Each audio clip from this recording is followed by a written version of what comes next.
ఈటల రాజేంద్ర మీడియాతో మాట్లాడుతున్నారు. లైవ్ చూద్దాం. నిఘా అయితే ఇంటెలిజెన్స్ వ్యవస్థ పెట్టాలో వాళ్ళ మీద కాకుండా ప్రతిపక్ష పార్టీల నాయకుల మీద, నాయకుల కుటుంబ సభ్యుల మీద, నాయకుల పిఎస్లు, పిఏలు, పిఆర్ఓల మీద, చివరికి నాయకుల గన్మెన్ల మీద కూడా నిఘా పెట్టడమే కాకుండా, ఫోన్ ట్యాపింగ్ చేయడమే కాకుండా నాలాంటి వాడు ఏ క్షణంలో ఎక్కడ ఉన్నాడు, ఎవరితో మాట్లాడుతున్నాడు, ఏం చేస్తున్నాడు, ఇట్లాంటి నిఘా ఇవాళ కొత్తగా పెట్టలే. 2018లో నేను హుజరాబాద్లో పోటీ చేసినాడు నన్ను ఓడగొట్టాలని చెప్పి మొట్టమొదటి ప్రయత్నం జరిగింది. నేను ఆనాడు ఇంకా గవర్నమెంట్లో ఉన్నా.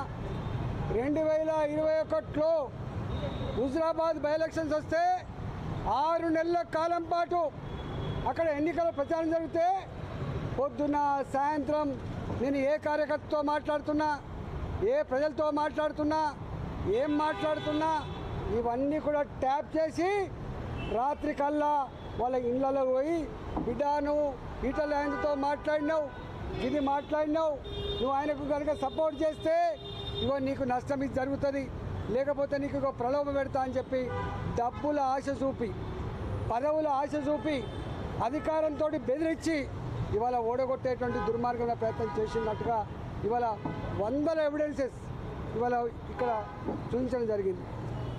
మా నాయకుల మధ్య జరిగిన సంభాషణను కూడా ఇవాళ కాల్ డేటాలో వాళ్ళు చూపించడం జరిగింది.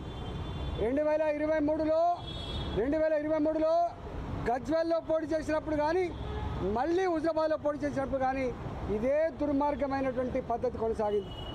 మేము మునుగోడులో బై ఎలక్షన్స్ వచ్చినాడు ప్రతి క్షణం మేము ఎక్కడ పడుకున్నాం, ఎక్కడ తింటున్నాం, ఎవరితో మాట్లాడుతున్నాం, ఏం చెప్తున్నాం, ఇవన్నీ కూడా అంటే కేవలం దమ్ము లేనివాడు, ధైర్యం లేనివాడు, డైరెక్ట్గా యుద్ధం చేసేటువంటి సత్తా లేనివాడు ఇట్లాంటి దుర్మార్గాలు కొనిగడతాడు.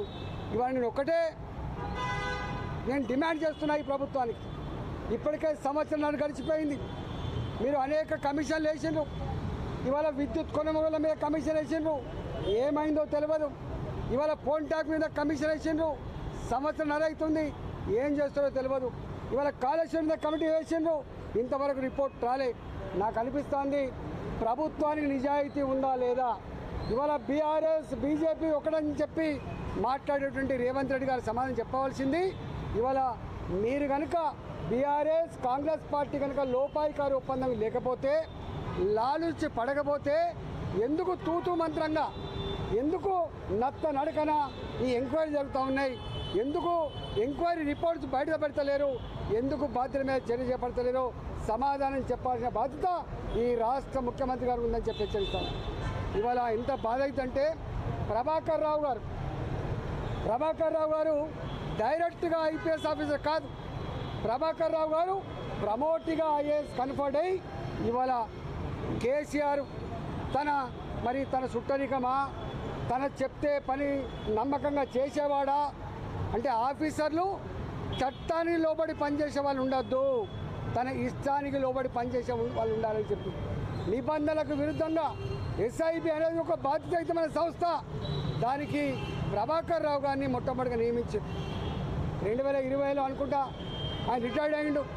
ప్రభాకర్ రావు గారు రిటైర్డ్ అయిన తర్వాత మళ్ళీ ఆయనకు ఎస్ఐబిలో కొనసాగించడం అంటే ఎంత బాధ్యతారహితమో, నిబంధనలకు ఎట్లా విరుద్ధమో, కేంద్ర ప్రభుత్వ మార్గదర్శకాలను ఎట్లా తుంగలు తొక్కిందో ఇంతకంటే నిదర్శనం లేదు. ఇదే ఎలిజిబిలిటీ లేని, ఒకవేళ ఆయన నిజంగానే ఎఫెక్టివ్గా పనిచేసే ఆఫీసర్ అయితే, గొప్పవాడే అయితే ఓఎస్గా పెట్టుకోవచ్చు, వేరే బాధ్యతలు పెట్టుకోవచ్చు, వాళ్ళ సలహాదారులుగా నియమించుకోవచ్చు, సూచన సలహాలు తీసుకోవచ్చు, కానీ బాధ్యతాయుతమైన పోస్టులలో పెట్టద్దు. కానీ రిటైర్డ్ అయినటువంటి ప్రభాకర్ రావుని ఒక ఐపీఎస్ ఐజీపీ స్థాయిలో ఉన్న ఆఫీసర్ చేయాల్సిన డ్యూటీలో అక్రమంగా నియమించిండు.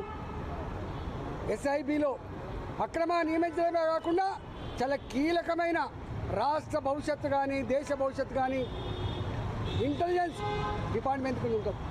ఈ ఇంటెలిజెన్స్ డిపార్ట్మెంట్ ఇవాళ రాష్ట్రంలో ముఖ్యమంత్రి దగ్గర ఉంటుంది. హోంమంత్రిగా ఉన్నప్పటికీ కూడా ఇవాళ లా అండ్ ఆర్డర్ ఈ ఇంటెలిజెన్స్ వ్యవస్థ మొత్తం కేసీఆర్ దగ్గరనే ఉంటుంది, ముఖ్యమంత్రి దగ్గరనే ఉంటుంది. మరి ఆ ఇంటెలిజెన్స్ కూడా ప్రభాకర్ రావు గారినే ఇల్లీగల్గా ఆయనకు ఎలిజిబిలిటీ లేకున్నా కూడా అంత కీలకమైన బాధ్యతలో 9 నెలల పాటు ఇంటెలిజెన్స్కి ఎస్ఐబికి వారు నియామకం కాబట్టి మొన్న వాళ్ళ ఇంటర్వ్యూ చూస్తూ ఉంటే ప్రణీత్ రావు గారు కావచ్చు, భుజంగరావు గారు కావచ్చు, లేదా రాధాకిషన్ రావు గారు కావచ్చు, ఇతరులు ఎవరు చెప్పినా పైన ఉండ మా అధికారుల యొక్క ఆదేశాల మేరకే ఇవన్నీ కూడా చేసినామని చెప్తా ఉన్నారు. అంటే సమాచారాన్ని సేకరించిండ్రు. ఇవాళ సమాచారాన్ని అందించడమే కాకుండా వాళ్ళు ఆదేశిస్తే దాన్ని కాలబెట్టేటువంటి దుర్మార్గాలు కూడా ఊడగట్టమని చెప్తున్నారు. దాన్ని మొత్తం తీసుకుపోయి మురికి కాలంలో వేసినాం, మూసిలో వేసినామని చెప్తా ఉన్నారు. స్వయంగా ప్రభాకర్ రావు గారు చెప్పిన మాట ఏంటంటే, నేను ఆదేశించినటువంటి వాళ్ళ ఫోన్ నంబర్లే కాకుండా ఇవాళ కింద ఉన్న వాళ్ళు ఇంతకుముందు చెప్పిన ప్రణీతిరావు గారు కావచ్చు, భుజంగరావు గారు కావచ్చు, రాధాకిషన్ రావు గారు కావచ్చు, ప్రైవేట్లో ఉన్న శ్రావణ్ కుమార్ రావు గారు కావచ్చు, వీళ్ళందరూ వేరే ఫోన్లను కూడా ట్యాప్ చేసిండ్రు. బిజినెస్ పీపుల్ ఒక ఫోన్ నంబర్లు కావచ్చు, సినిమా రంగంలో ఉన్న వాళ్ళు కావచ్చు, ఇవాళ అనేక వాళ్ళ ఈ ఫోన్ ట్యాప్ చేసి బాధ అనిపించే sad part of the democracy. ఒక రాష్ట్రానికి గవర్నర్గా ఉన్న ఇంద్రసేన్ రెడ్డి గారి ఫోన్ ట్యాప్ అయిందంటే ఈ రాష్ట్రంలో ఉన్నటువంటి ప్రజాస్వామ్యాన్ని కాపాడే, ప్రజాస్వామ్యాన్ని అమలు చేసేటువంటి జడ్జిల ఫోన్లు ట్యాప్ చేయడం, స్వయంగా మంత్రుల ఫోన్లే ట్యాప్ చేయడం, ఎమ్మెల్యేల ఫోన్ ట్యాప్ చేయడం ఇవాళ ఎంత దుర్మార్గమైందో మనకు అర్థం కావాలి.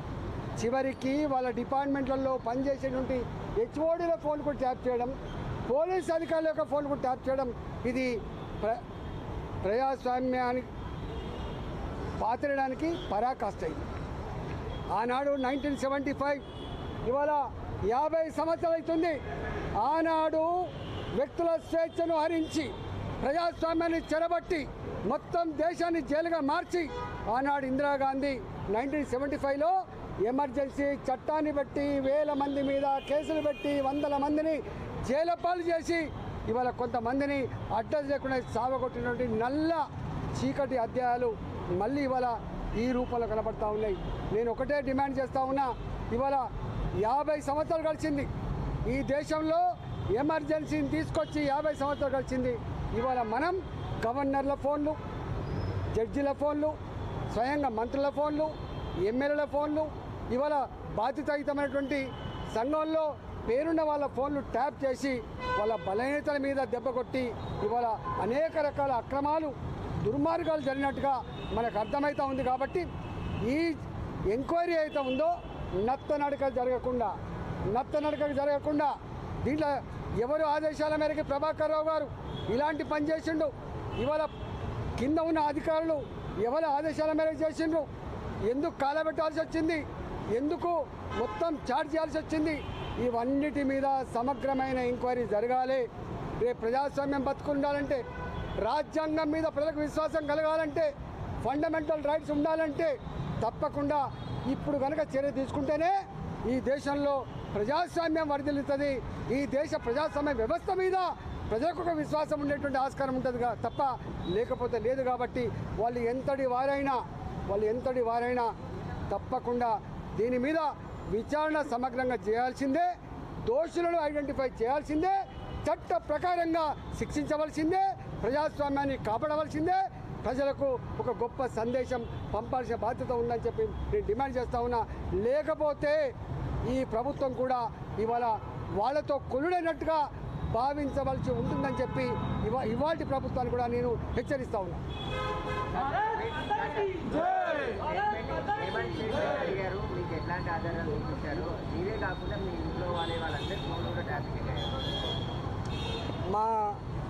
మా వైఫ్, మా భార్య నడిపేటువంటి జమునా హ్యాచరీస్ ఫోన్ నంబర్లు కూడా మొత్తం ట్యాప్ చేసిండు టోటల్గా. మా వాళ్ళు బిజినెస్లో ఏ మెసేజ్ అయితే పంపుకుంటారో, మేమేమైనా మెసేజ్ పంపుతామో అవన్నీ కూడా వాళ్ళ దగ్గర రికార్డు దొరికింది. మొత్తం ఆ చాట్ అంతా కూడా నాకు ఇచ్చింది. నన్ను అడిగింది ఇవన్నీ మీవేనా అంటే ఇవన్నీ కూడా మావే. ఇలా మా విక్రమ్ రెడ్డి గారు మా జిల్లా పార్టీ అధ్యక్షుడు, మా గిరివర్ధన్ రెడ్డి గారు మా పార్టీ నాయకులు, మా సతీష్ గారు మా పార్టీ నాయకులు, వేణుగోపాల్ రెడ్డి గారు మా పార్టీ నాయకులు, ఇవాళ మా సాయి గారు, అనేక మంది, కొన్ని వందల మంది హుజురాబాద్లో 2021లో ప్రతి నిమిషం నిఘా పెట్టినట్టుగా ఇక్కడ రికార్డులు ఉన్నాయి. ఇవన్నీ కరెక్టేనా అని చెప్పి అడిగిండ్రు. ఇవన్నీ కూడా కరెక్టే అని చెప్పొచ్చినాం మేము. సార్ ఇంకొకటి, ఈ అధికారులకి ఎవరు ఆదేశించారు అనుకుంటున్నారు, వారి వెనకాల ఎవరు ఉన్నారు, అది ఎవరు, వాళ్ళ మీద ఎట్లాంటి చర్యలు? ఇవాళ నేను మళ్ళీ చెప్తున్నా, వీళ్ళ శశపిశలకు ఆస్కారం లేదు. ప్రణీత్ రావు గారు కానీ, మీకు శ్రవణ్ కుమార్ కానీ, లేకపోతే రాధాకృష్ణరావు గారు కానీ, తిరుపతయ్య గారు కానీ, వీళ్ళందరూ కూడా చెప్పిన మాట ఏంటంటే, మేము బాజాప్తా ప్రభాకర్ రావు గారి ఆదేశాల మేరకే ఫోన్ ట్యాప్ చేసినాము. ప్రభాకర్ రావు గారి ఆదేశాల మేరకే ఈ సమాచారం అంతా కూడా సేకరించి ఇచ్చినాము. ప్రభాకర్ రావు గారు కూడా ఒక స్టేట్మెంట్ ఏమి ఇచ్చిందంటే, నా కింద ఉన్న అధికారులు కూడా నేను చెప్పే ఫోన్లను చేసిండ్రు, చెప్పని వాడు కూడా చేసిండ్రు అని చెప్పి, అంటే ఇంత మిస్యూజ్ చేసిండ్రు. ఎవరి ఎవరి ఎవరి ఎవరి అండతో? తప్పకుండా ఈ డిపార్ట్మెంట్ ముఖ్యమంత్రి గారి కంట్రోల్లో ఉంటుంది.